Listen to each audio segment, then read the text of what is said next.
Olá pessoal, vamos dar continuidade ao nosso bate-papo sobre processo penal. No nosso último encontro eu falei sobre inquérito policial e ainda vamos tratar desse tema na aula de hoje. Eu falei sobre o conceito de inquérito, falei sobre sua finalidade e falei da forma pelo qual a autoridade policial toma conhecimento da infração penal e instaura o inquérito. Nós vimos que existem formas de notícia crimes, como por exemplo, cognição imediata, cognição mediata, cognição coercitiva. Hoje nós vamos tratar de algumas características do inquérito policial. A primeira característica é que o inquérito policial ele é escrito. Tudo deve ser documentado, hoje digitalizado e posto no sistema. Uma declaração feita oralmente, é posto a termo e ao final o indivíduo que prestou tal declaração assina. Da mesma forma, um interrogatório. Então, o inquérito policial possui como primeira característica esta questão da escrita.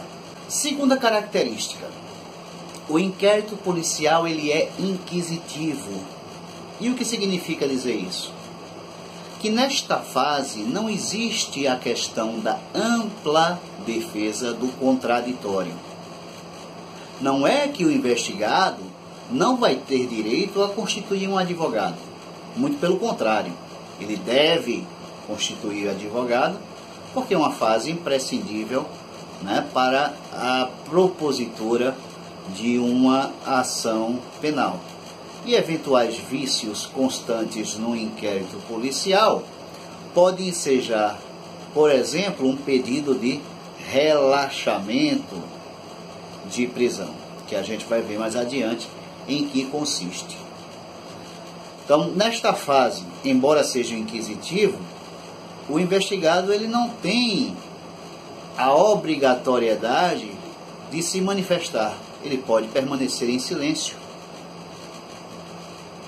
Isso quem deve orientá-lo é seu patrono. Ele não é obrigado a participar de reconstituições. Ele não é obrigado a fazer nenhum tipo de exame que venha a prejudicá-lo em respeito ao princípio da não autoincriminação. Uma outra característica do inquérito policial é que ele é sigiloso. O processo, via de regra, é público, salvo aqueles que correm em segredo de justiça. O inquérito policial não, é sigiloso. Entretanto, este sigilo não se aplica a quem?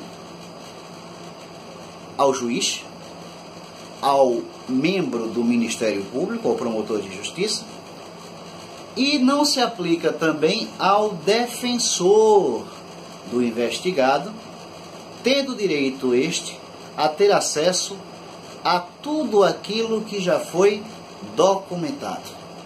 E se porventura não lhe foi fornecido o acesso à documentação, o que é que ele pode fazer? É um direito líquido e certo do advogado. Se é direito líquido e certo do advogado, cabe o quê? Mandado de segurança. E em relação ao seu cliente, cabe também HC. Afinal, este indivíduo ele pode estar sofrendo o quê? Um cerceamento ao seu direito de locomoção.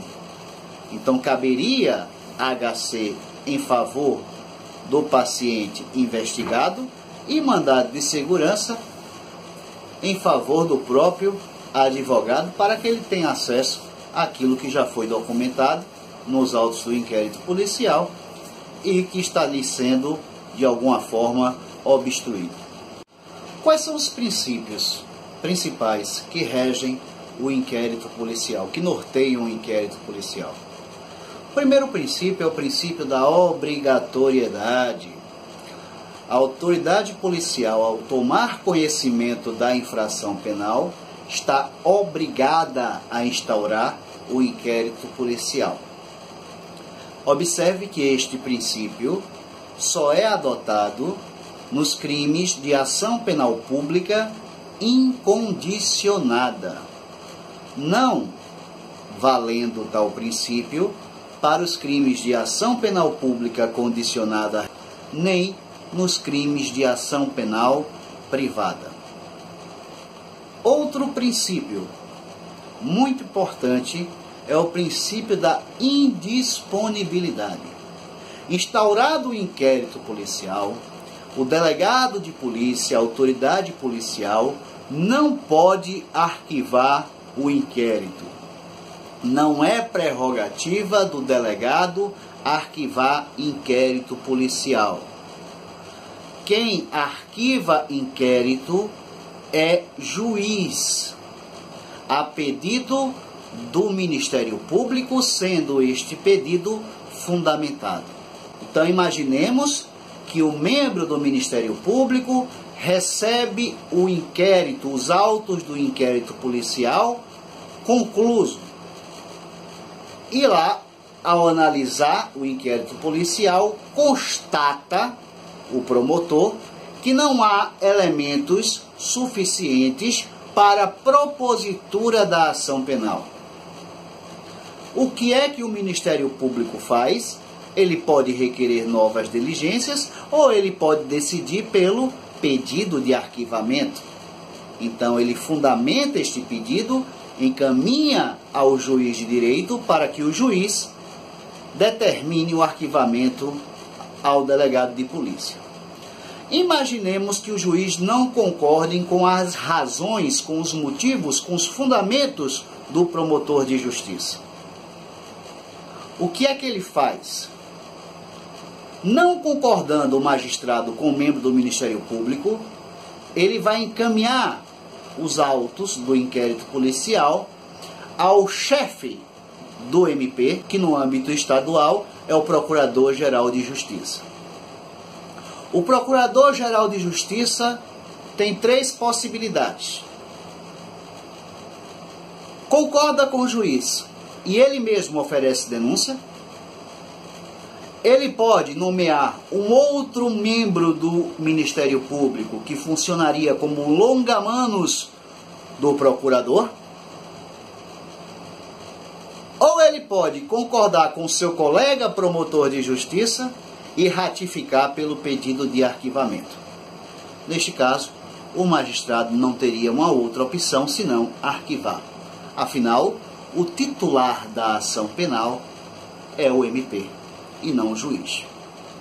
Um outro princípio é o princípio da oficialidade, que o inquérito policial ele será realizado por um órgão oficial, que neste caso é a Polícia Judiciária, seja a Polícia Civil, seja a Polícia Federal. O princípio da autoritariedade, o que significa dizer que o inquérito policial será presidido por uma autoridade. Quem é esta autoridade? Delegado de polícia. Quais são as formas de instauração de inquérito policial? Vai depender do tipo de ação penal. Se for crime de ação penal pública incondicionada, o inquérito pode ser instaurado de ofício, a requerimento da vítima, a requisição do Ministério Público, através da chamada delação popular, delatio criminis, que pode ser qualificada quando o indivíduo se identifica, ou inqualificada quando a denúncia for anônima. Neste caso, antes da instauração do inquérito, se faz necessário se cercar acerca da veracidade de tais informações.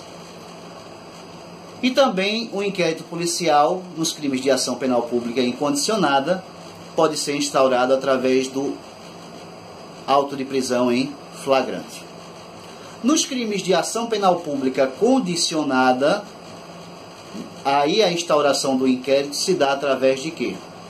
De representação do ofendido ou do seu representante legal, de requisição do ministro da Justiça ou também no caso de flagrante delito.